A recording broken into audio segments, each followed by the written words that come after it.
Hey there! Today we're going to tackle one of the biggest questions imaginable. Where did we all come from? And I don't just mean humans, I mean all of it. Every plant, every animal, every microbe. How did a bare, rocky planet turn into the amazing, living world we know today? So, let's take a trip way back to the very beginning. I want you to picture our planet, that billions of years ago. You've got these huge, churning oceans stretching as far as you can see. But look a little closer. There's nothing in there. No fish, no seaweed, not even a single tiny bacterium. It's just a world of rock and water. So what was missing? What's that secret ingredient that takes you from non-life to life? That's the huge mystery we're going to try and piece together.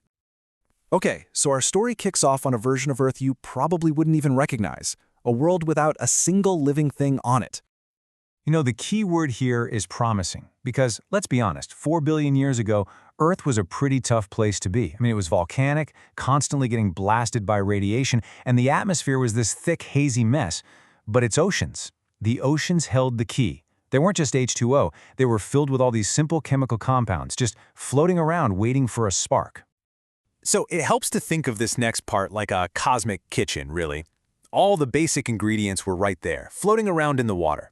But, you know, for any recipe to work, you need more than just ingredients. You need some energy. You got to turn up the heat. You've probably heard this term before, the primordial soup. And that's exactly what it was, a rich mix of simple molecules in the ocean. And we're talking really simple stuff here, like water, methane, ammonia. They sound basic, sure, but they had all the fundamental elements. You know, carbon, hydrogen, oxygen, nitrogen, which are the backbone of all life as we know it. And the energy to cook it all up? Oh, early Earth had plenty of that. You had these massive lightning storms cracking across the sky constantly. There was immense heat bubbling up from volcanoes deep under the sea. And because the atmosphere was so much thinner back then, the sun's powerful ultraviolet radiation just bathed the surface of the water. Each one of those was like a spark, ready to kick off a chemical revolution. Okay, so you've got the soup, you've got the heat. What happens next? Well, all that energy kick-started something absolutely crucial. It took those simple little chemicals floating around and started forcing them together in all kinds of new ways. It triggered zillions of reactions, linking simple molecules into longer, more complicated chains, things like amino acids, which are the building blocks of proteins. Basically, chemistry started getting really creative. But here's the thing. Complex chemistry, that's not life. Not yet, anyway. The next step is the biggest, most mysterious leap in this whole story. It's that incredible moment where stuff that isn't alive crosses over and becomes, well, something more. And it really all boils down to this one incredible idea, self-replication. This, right here, is the line in the sand. For all the cool chemistry that was happening, a molecule was still just a molecule.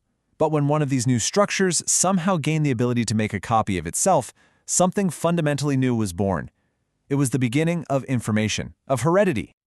So imagine this. Somewhere in that soupy ocean, a single molecule, maybe something kind of like RNA, did something absolutely wild.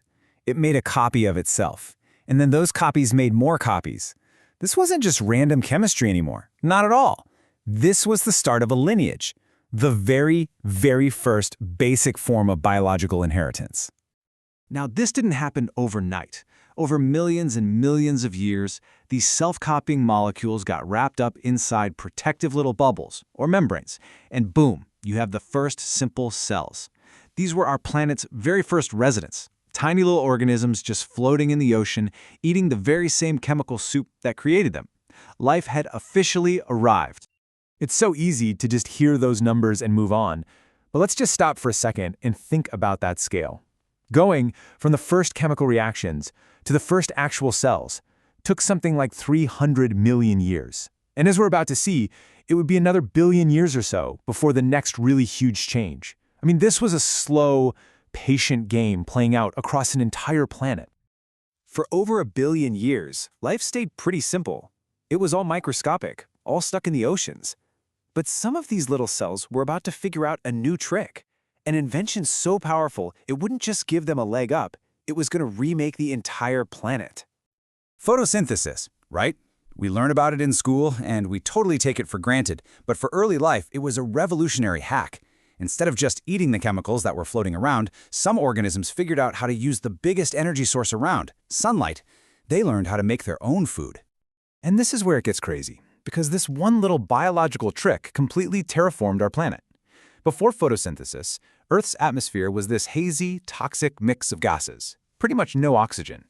Afterwards, this process started pumping out the gas that led to the clear, blue, oxygen-rich world we live in today. See, photosynthesis has a little secret. It's got a waste product. To these little microbes, it was just exhaust, trash. But for the planet, it was everything.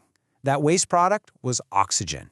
And for millions and millions of years, these tiny cells pumped trillions of tons of it into the oceans and into the air, slowly but surely changing Earth's atmosphere forever.